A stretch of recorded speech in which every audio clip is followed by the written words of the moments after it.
ஒரு பொண்ணுங்க, அவகிட்ட 2 துப்பாக்கி, ஒரு கத்தி, இதை மட்டுமே வச்சுக்கிட்டு ஒரு ஆக்ஷன் கேமை கொடுக்க முடியும்? அப்சல்யூட்லி கொடுக்க முடியும். அப்படிப்பட்ட ஒரு கேம் தான் வெட். ஒரு ஹாலிவுட் ஆக்ஷன் மூவியவே நேரடியா கண்ட்ரோலர்ல விளையாடுனா எப்படி இருக்கும்? அப்படிப்பட்ட ஒரு கேம் தான் இது. 2009ல PS3க்கும் Xbox 360க்கும் இந்த கேம் வெளியில வந்துச்சு. நிறைய பேருக்கு இந்த கேம் இருக்குன்னு தெரியுது. உனக்கு எப்படா தெரிஞ்சதுன்னு கேட்டா, ரீசெண்டா நம்ம மிஸ்டர் கேகே அவர்கள் ஒரு வீடியோ போட்டிருந்தாருல, அதுல வந்து இந்த கேமை பத்தி சொல்லியிருந்தாரு. கைண்ட் ஆஃப் ஒரு ஜான் விக் ஸ்டைல்ல அந்த கன்ஃபு ஆக்ஷன் எல்லாத்தையுமே கலந்து கொடுத்தா எப்படி இருக்கும், அந்த மாதிரி ஒரு கேமா தான் இருக்கும். ஒரு மாதிரி John Wick, Max Payne, Tomb Raider எல்லாமே கலந்து கொடுத்த மாதிரி நம்மளுக்கு ஃபீலா இருந்தாலுமே இதுவுமே ஒரு தனிப்பட்ட ஒரு வைப் கொடுக்கும். அது மட்டும் இல்லாம நீங்க டாஷ் பண்ணும்போது சுடலாம், ஜம்ப் பண்ணும்போது சுடலாம், ஈவன் நீங்க வால் ரன் பண்ணிட்டு இருக்கும்போது கூட சுடலாம், ஜஸ்ட் ஒரு ஏணியில இறங்கிட்டு இருக்கும்போது கூட சுடலாங்க. எப்ப வேணாலும் சுடலாம், எப்படி வேணாலும் சுடலாம், எசக்கு பொசக்கா சுடலாம். அந்த மாதிரி வந்துட்டு ஒரு ஆக்ஷன் கேமா இருக்கும். ஒரு பொண்ணை மர்சனரியா வச்சு ஒரு ஹாலிவுட் ஆக்ஷன் மூவி ஸ்டைல்ல உருவாக்கப்பட்ட ஒரு கேம் தான் இந்த வெட். நிறைய பேர் அந்த கேமை மறந்துட்டாங்க. பட் இருந்தாலும் நம்ம இதை ரிமெம்பர் பண்ணி அதோட கதை என்ன அப்படிங்கறத முழுசா பார்த்தலாமா? ஸோ அந்த கதையை நான் சொல்றேன், நீங்க கேளுங்க. ஸோ ஹலோ ஸ்டார்ஸ் அண்ட் வணக்கம் மக்களே. Welcome home.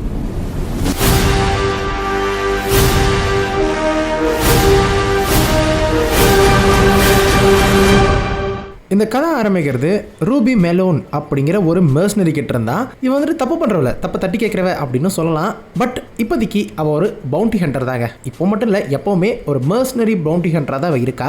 காசு கொடுத்தா எந்த ஒரு ஆபத்தான வேலையா இருந்தாலும் முடிச்சு கொடுக்கறதா இவ வேலை. கைண்ட் ஆஃப் ஒரு ப்ராப்ளம் சால்வர். ஒரு நாள் ஒரு மர்மமான ஒரு பிரீஃப் கேஸை ரெட்ரீவ் பண்றதுக்கான ஒரு கான்ட்ராக்ட் அவளுக்கு கிடைக்குது. அந்த பிரீஃப் கேஸை ஒரு கேங் ஹைஜாக் பண்றாங்க. ஆனா ரூபி அவங்க எல்லாரையுமே கொடூரமா கொலை பண்ணிக்கிட்டு போட்டு தள்ளி பிரீஃப் கேஸை திரும்ப வந்துட்டு எடுத்துட்டு வந்துருவா. அப்போ கூட ஒரு சீக்வன்ஸ் இருக்கும், என் கால்களை உணர முடியல அப்படின்னு சொல்லிட்டு ஒருத்தன் சொல்லுவான். சொன்னா சரி அவள் காப்பாத்தன்னு நினைச்சிருப்பா போல. அதுக்கப்புறம் அவளை கேவலமா பேச, நீ அந்த வார்த்தையோட நிறுத்திருந்தீங்கன்னா நேரம் நீ பொழைச்சிருப்ப அப்படின்னு சொல்லிட்டு அவனை அப்படியே எரிச்சிட்டு கிளம்பி வந்துருவாங்க.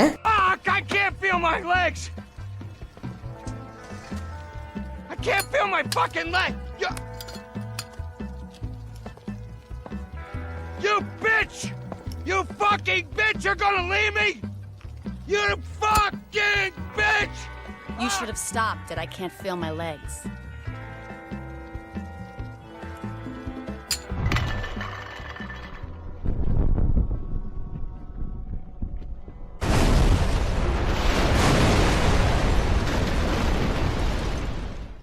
அதுக்கப்புறம் அது ஹாஸ்பிட்டலில் டெலிவரி பண்ணும்போது அந்த சூட்கேஸில் என்ன இருக்குன்னு சொல்லி தெரியுது. அதுக்குள்ளே இருக்கிறது ஒரு ஹியூமனோட ஒரு ஹார்ட். அது வில்லியம் ஆக்கர்ஸ் அப்படிங்கிற ஒரு மிகப்பெரிய பிஸ்னஸ் மேனோட உயிரை காப்பாற்ற தேவையான ஹார்ட் டிரான்ஸ்பிளான்ட் பேக்கேஜ் தான் அது. மிஷன் சக்ஸஸாக முடிஞ்சிருச்சு. பேமெண்ட் வாங்கிட்டு ரூபி அங்கேருந்து கிளம்பிடுறா. ஸோ அது யார்கிட்ட இருந்து பேமெண்ட் வாங்குறா அப்படின்னா அந்த பெரிய ஆளோட மகன் கிட்ட இருந்து தான். அதுக்கப்புறம் ஒரு வருஷம் கழிச்சு வில்லியம் ஆக்கர்ஸ் நேரடியாக ரூபியை தேடி வராரு. ஒரு புது அசைன்மெண்ட் கொடுக்குறாரு. அது என்ன அப்படின்னா, அவரோட மகன் உண்மையாலுமே ரொம்ப நல்லவன் தான் அப்படின்னு சொல்லிட்டு முன்னாடியே சொல்லிட்டு பண்ணலையா, அவன் ஹாங்காங்கில் சில ஆபத்தான கிரிமினல்ஸ் குரூப்போட சேர்ந்து தப்பான வழியில போயிட்டான்னு சொல்லி அவனை பத்திரமா திரும்பி கொண்டு வர சொல்லி இவகிட்ட வந்து கேட்கறாங்க. நீ எனக்கு முன்னாடி உதவி பண்ணிருக்க, நீ பண்ண உதவினால தான் அந்த இதயம் எனக்குள்ள இருந்து ஏங்கிறதுனால தான் நான் இன்னைக்கு உங்ககிட்ட பேசிட்டு இருக்கேன் அப்படின்னு சொல்லி அந்த கூட 2 பேரை வச்சிருப்பான். பட் அவங்கள பத்திலாம் இப்ப பார்க்க வேணாம், பொறுமையா பார்க்கலாம். பட் கான்ட்ராக்ட் வந்துட்டு அவங்க ஏத்துக்கிறாங்க. பட் அவங்களுக்கு ஃபிளைட்ல போற சுத்தமா பிடிக்காதான். பட் வேற வழி இல்லை, இப்ப ஹாங்காங் போய் தாகணும். அங்க போய் தன்னோட ஃப்ரெண்ட் ஒருத்தர் இருக்கான், அவன் பேர் வந்துட்டு மிங். ஸோ அவளை ரூபி சந்திக்கிறது மட்டும் இல்லாம அப்பதான் ஒரு ஷாக்கிங்கான இன்ஃபர்மேஷன் தெரியுது. என்னன்னா, ஆக்கர்ஸோட மகன் ஒரு பெரிய ட்ரக்ஸ் சிண்டிகேட் ஆபரேஷன்ல இன்வால்வ்டா இருக்கான் அப்படின்னு. இருந்தாலும் இந்த மிஷன் முக்கியம் அப்படின்னு சொல்லிட்டு ரூபி கஷ்டப்பட்டு ஆக்கர்ஸோட மகனை கடத்தி லண்டன்ல இருக்கிற அவங்க அப்பா கிட்ட திரும்ப டெலிவரி பண்ணிடுறா. அங்கதான் டெலிவரி பண்ணது அப்புறம் தான் ஒரு மிகப்பெரிய ட்விஸ்ட் நடக்குது. என்னன்னா, ரூபிக்கும் கான்ட்ராக்ட் கொடுத்த வில்லியம் ஆக்கர்ஸும் உண்மையான ஆக்கர்ஸே கிடையாது. உண்மையான ஆக்கர்ஸோட எதிரி. அவன் யாரு, என்ன பேரு, அதெல்லாம் இப்ப தெரியல. பட் ஆனா இப்போ அவன் ரூபி மகனை கொண்டு வந்த உடனே அந்த ஆக்கர்ஸோட பாடி கார்ட்ஸ் எல்லாருமே அவனோட தலையை வெட்டி அவனை கொண்டுறாங்க. அதுக்கப்புறம் ரூபியும் அவங்களோட முடிஞ்ச வரைக்கும் சண்டை போடுறா. பட் அவளையும் வயிற்றுல குத்தி சாக விட்டுட்டு போயிடுறாங்க. பட் ஆனா ரூபி செத்து போல, உயிரோட தப்பிச்சு வெளியே வந்தா. ஆக்சுவலி அவங்க ஒருத்த காப்பாத்தி இருப்பான். பட் இவளுக்கு காப்பாற்றினதெல்லாம் மேட்டர் கிடையாது. தனக்கு செஞ்ச துரோகம் இருக்கு இல்லையா, அந்த துரோகத்துக்கு அவன் பழி வாங்கணும் அப்படின்னு சொல்லி நினைக்கிறாங்க. ஸோ உண்மையாலுமே அவன் யாரு அப்படிங்கிறத கண்டுபிடிச்சு போட்டு தள்ளுறதுக்கு தயாராகிறாங்க. ரூபியை காப்பாற்றினது யாரு அப்படின்னா மீலோ அப்படிங்கிற ஒருத்தன். ஸோ அந்த மீலோ வந்துட்டு ஒரு டிப் கொடுக்குறான். என்ன அப்படின்னா, நீ காஃப்கா அப்படிங்கிற ஒரு பொம்பளைக்கு போயிட்டு உதவி பண்ண அப்படின்னா உனக்கு தேவையான விஷயத்தை வந்துட்டு அவள் சொல்லுவா அப்படிங்கிற மாதிரி சொல்ல, ரூபி வந்துட்டு அவளுக்கு போயிட்டு ஒரு வேலை செஞ்சு கொடுக்குறா. என்ன அப்படின்னா, ஒரு ரேரான புக்கு பிரிட்டிஷ் மியூசியமுக்கு வந்துட்டு ஷிப் பண்றாங்க. அந்த புக்கை வந்துட்டு எடுத்துட்டு வரணும். ஓகேவா, அவ்வளவுதான். பட் ஆனால் இதை பண்றது மூலமா காஃப்கா ஆக்கர்ஸோட ட்ரெயில வந்துட்டு, அதாவது அதாவது ஹேக்கர்ஸோட வழியில் நம்ம ரூபியை வந்துட்டு அனுப்பிச்சுடுற மாதிரி ஆகுது. அதாவது அவங்களோட பிரச்சனையோட வழித்தடங்களில் கொண்டு போய் விடுது. அது நேரடியாக யார்கிட்ட போகுது அப்படின்னா அந்த ஹேக்கர்ஸ் மாதிரி நடித்த ஒருத்தன் ரூபர்ட் பெல்ஹாம் அப்படிங்கிற ஒருத்தன். அவன் ஒரு மிகப்பெரிய ஒரு ட்ரக் லார்ட். ஸோ இந்த ட்ரையல் நேரடியாக வந்து ஹாங்காங் போக அதுக்கப்புறம் திரும்ப லண்டனுக்கே வருது. ஸோ அந்த இடத்துல தான் பெல்ஹாமோட சப்பார்டினேட்டான சோரல் அப்படிங்கிற ஒருத்தன் வந்துட்டு ரூபியை பிடிச்சிடான். பிடிக்கிறது மட்டும் இல்லாமல் ரொம்பவே டார்ச்சர் பண்ணுறான். எதுக்காக வந்தா ஏன் வந்தா அப்படின்லாம் கேட்குறான். பட் ஆனால் ரூபி ஓவர் பவர் ஆகிறது மட்டும் இல்லாமல் பிடிச்சவங்க கிட்ட இருந்து தப்பிச்சு சோரலையுமே அவ கொண்டுறா. பட் ஆனால் சோரலை கொல்றதுக்கு முன்னாடி பெல்ஹாம் எங்கே போகிறான் அப்படிங்கிற விஷயத்தை அவள் வந்துட்டு இன்ஃபர்மேஷனாக எடுத்துக்கிறா. ஸோ அவன் எங்கே போகிறான் அப்படின்னா ரியல் ஹேக்கர்ஸ் கிட்ட தான் போகிறான். ஸோ அதுக்கப்புறம் ரூபி பெல்ஹாம் வந்துட்டு ஹேக்கர் மேன்ஷனில் வந்துட்டு கன்ஃபர்ம் பண்ணுறது மட்டும் இல்லாமல் பட் அந்த சமயத்தில் வில்லியம் ஹேக்கர்ஸை வந்துட்டு கொலை பண்ணுற தருணத்தில் தான் அவள் போய் சந்திப்பா. இருந்தாலும் ரூபி வந்துட்டு பெல்ஹாம் கூட சண்டை போட்டு பட் பெல்ஹாம் கூட சண்டை போடுறதுக்கு முன்னாடி அவரோட சீஃப் பாடிகார்டான டரண்டுலா அப்படிங்கிற ஒரு தீர்ப்பா அவ கூட சண்டை போட்டு அவரோட கழுத்தை திருகி போட்டு அதுக்கப்புறம் தான் பெல்ஹாம் வந்துட்டு அடிச்சு நொறுக்குவா. அடிச்சு நொறுக்கி அதுக்கப்புறம் கொன்னதுக்கப்புறம் ஹேக்கர்ஸ் வந்துட்டு அதாவது உண்மையான ஹேக்கர்ஸ் என்ன சொல்றாரு அப்படின்னா இந்த மாதிரி நீ தெரிஞ்சோ தெரியாமலையோ என்னோட மகனோட சாவுக்கு நீ காரணமாயிட்ட.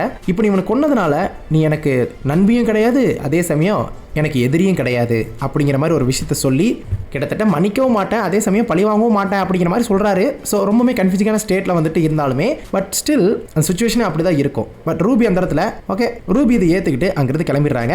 அந்த பெல்ஹாமோட பையிலிருந்து கொஞ்சோண்டு காசை மட்டும் எடுத்துக்கிட்டு அவங்க போயிடுறாங்க. ஆக்சுவலி இந்த காசு வந்துட்டு அந்த பெல்ஹாம் எது கொடுத்துருப்பா அப்படின்னா இந்த காசு நான் உனக்கு தரேன் என்னை விட்டுரு அப்படின்னு சொல்லியிருப்பான். ஆனால் அதை எடுத்துட்டு அவங்க பாட்டுக்கு அவங்க கொண்டு போட்டு திருட்டு போயிட்டே இருப்பாங்க.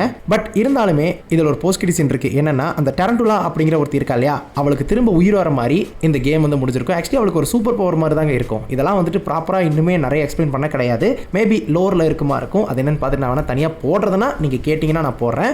ஆக்சுவலி நான் ஸ்டோரியை ரொம்பவே குட்டியாக சொல்கிறேன். பட் ஆனால் இதில் நிறைய விஷயங்கள் இருக்குது. ஒவ்வொரு மிஷனுமே வந்துட்டு ஒவ்வொரு மாதிரி இருக்கும். ஈவன் நம்மளோட ஃப்ரெண்டு மிங் இருக்கான் இல்லையா அவனை நம்ம இழந்துருவோம். அவனுக்கு ஒரு பிரதர் மாதிரி ஒரு பையன் இருப்பான். ரொம்பவே நல்ல பையன். ஸோ அவனை கடத்தி வச்சுட்டு பிளாக்மெயில் பண்ணுவாங்க. ஸோ இது எல்லாத்தையுமே வந்துட்டு நிறைய விஷயங்கள் ஸ்டோரி ஆர்க் வந்து அவள் என்னதான் மர்சனரியாக இருந்தாலும் எமோஷனலி கொண்டு போயிருப்பாங்க. அட் த சேம் டைம் அந்த எமோஷனல் ஆர்க்கில் வந்துட்டு அந்த வெஞ்சன்ஸ் பழிவாங்கிற விதம் இருக்குல்லையா அதை வந்துட்டு ரணகுடமாக காட்டியிருப்பாங்க. முக்கியமாக அந்த கார் சீக்வன்ஸ் எல்லாம் இருக்கும் ஓப்பனிங் சீக்வன்ஸ் அதெல்லாம் ரொம்ப தரமாக இருக்கும். அண்ட் ஒவ்வொரு மிஷனுமே வந்துட்டு அந்த ஒரு ஆக்ஷன் பிளாக் எல்லாமே சினிமேட்டிக்காக வந்து நம்மளுக்கு கொடுத்துருப்பாங்க ஸ்லோ மோஷனில். உண்மையாலுமே பக்காவாக இருக்குங்க. ஒரு வெஸ்டர்ன் ஸ்டைலில் ஒரு மாடர்ன் ஆக்ஷன் மூவி எல்லாத்தையும் மிக்ஸ் பண்ணி அடிச்ச மாதிரி இருக்கும். பட் இந்த கேமுக்கு ப்ராப்பரான சீக்வல் தேவை. பட் ஆனால் இந்த கேம் நிறைய பேருக்கு தெரியாதனால என்னமோ இந்த கேம் வந்துட்டு ஃபர்தராக கொண்டு போக கிடையாது. பட் உண்மையாலுமே ஒரு டிஃப்ரெண்டான காம்பேட் ஸ்டைலில் உங்களுக்கு எங்கேஜியாக கொடுத்துருப்பாங்க. அந்த கிரிமினலி அண்டர்ரேட்டட்னு சொல்லுவாங்களே அந்த ஒரு ஸ்டேட்மெண்ட்டுக்கு ஏற்ற ஒரு கேம் தான் இந்த கேமுக்கு. அந்த டேக்லைன் போட்டு ஸ்டில் இந்த கேமை பற்றி பேசலாம். இதை பற்றி இன்னுமே இன்ட்ரெஸ்டிங்கான ஃபேக்ட்ஸ் வந்துட்டு ஒருவேளை ஃபியூச்சரில் தேவைப்பட்டால் கண்டிப்பாக நான் போடுறேன். ஸோ இப்போதைக்கு இந்த வீடியோ முடிச்சுக்கலாம். ரொம்பவே குட்டி கதையாக தான் இருந்திருக்கும். ஏன்னா அது குட்டி கேம் தான். மேலும் ஒரு புதிய பார்க்கும் முறை உங்களோட விடைபெறுவது உங்கள் ஸ்கிரிப்ட் தமிழ் ஷாட்டஸ் ரொம்ப முக்கியமான விஷயம் பேராட்டம் உங்களுக்கு துணையாக இருக்கும். May the force be with you.